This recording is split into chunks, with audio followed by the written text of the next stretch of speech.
చాలా మంది మేము ఆలోచించడం ద్వారానే కేవలం అఫర్మేషన్స్ రాయడం ద్వారానే కేవలం విజన్ బోర్డ్ చూడడం ద్వారానే గోల్స్ అచీవ్ అయిపోతాయా అనే డౌట్ ఉండడం జరుగుతుంది my dear.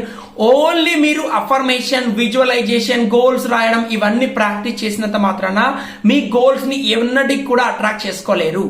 Law of attraction అంటే సింపుల్ గా చెప్పాలంటే మీ థాట్స్, మీ వర్డ్స్, మీ ఫీలింగ్స్, మీ యాక్షన్, ఈ 4 ఎప్పుడైతే రైట్ వేలో మీ 4 పిల్లర్స్ ని మీరు నిలబెడతారో అప్పుడే మీ గోల్ ని ఈజీగా అట్రాక్ట్ చేసుకోగలుగుతారు.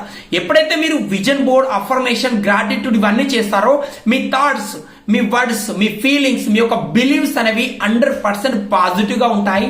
ఏదైతే మీరు యాక్షన్ తీసుకుంటారో మీ గోల్ గురించి మీరు అనుకుంటున్నారు, ఆ గోల్ ని అట్రాక్ట్ చేసుకోవడంలో ఎదురయ్యేటప్పుడు ఈ యొక్క పాజిటివ్ థాట్స్, ఈ యొక్క పాజిటివ్ ఎనర్జీ, ఈ హై ఫ్రీక్వెన్సీ అనేది మీకు క్లియర్ కట్ గా ఒక రూట్ ని చూపిస్తుంది. ఒక బెటర్ వేలో మీరు ఆ గోల్ ని ఈజీగా అట్రాక్ట్ చేసుకోగలుగుతారు. ఒక మైండ్ మ్యాప్ లా మీకు పనిచేస్తాయి ఈ యొక్క అఫర్మేషన్స్, విజన్ బోర్డ్, విజువలైజేషన్ ఇవన్నీ. మీరు ఎప్పుడైతే ఒక యాక్షన్ తీసుకుంటున్నారో ఆ యాక్షన్ మీరు ఎండ్ గోల్ కు రీచ్ అవ్వడానికి మ్యాప్ లా పనిచేసేవే లా ఆఫ్ అట్రాక్షన్. కాబట్టి రైట్ వేలో వీటిని ప్రాక్టీస్ చేయండి.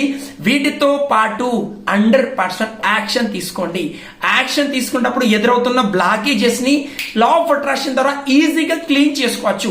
ఒక పర్సన్ ఒక గోల్ అచీవ్ చేసుకోవడానికి 1 year టైం పడితే మీరు ఆ గోల్ ని 6 months లో ఎలా అట్రాక్ట్ చేసుకోగలుగుతారు? మీ యొక్క ఫ్రీక్వెన్సీ హైలో ఉంటుంది. ప్రాబ్లమ్ సాల్వ్ చేసుకునే విధానంలో మీరు హై ఫ్రీక్వెన్సీలో ఈజీగా సాల్వ్ చేసుకోగలుగుతారు. స్ట్రగుల్ ఫేస్ చేయకుండా సాల్వ్ చేసుకోగలుగుతారు. ఆ ఏరియాలో స్ట్రగుల్స్ ఎదురైనప్పుడు మీరు పాజిటివ్ బిలీఫ్స్ వల్ల నెగిటివ్ లోకి వెళ్లకుండా ఉంటారు. హై ఫ్రీక్వెన్సీలో ఉంటారు కాబట్టి హై ఫ్రీక్వెన్సీగా యాక్షన్ తీసుకోగలుగుతారు. కాబట్టి మీ డ్రీమ్ ని ఈజీగా అట్రాక్ట్ చేసుకోగలుగుతారు. వీడియో నచ్చినట్లయితే సబ్స్క్రైబ్ చేసుకోండి అండ్ మీ ఫ్రెండ్స్ అండ్ ఫ్యామిలీ మెంబర్కి షేర్ చేయండి.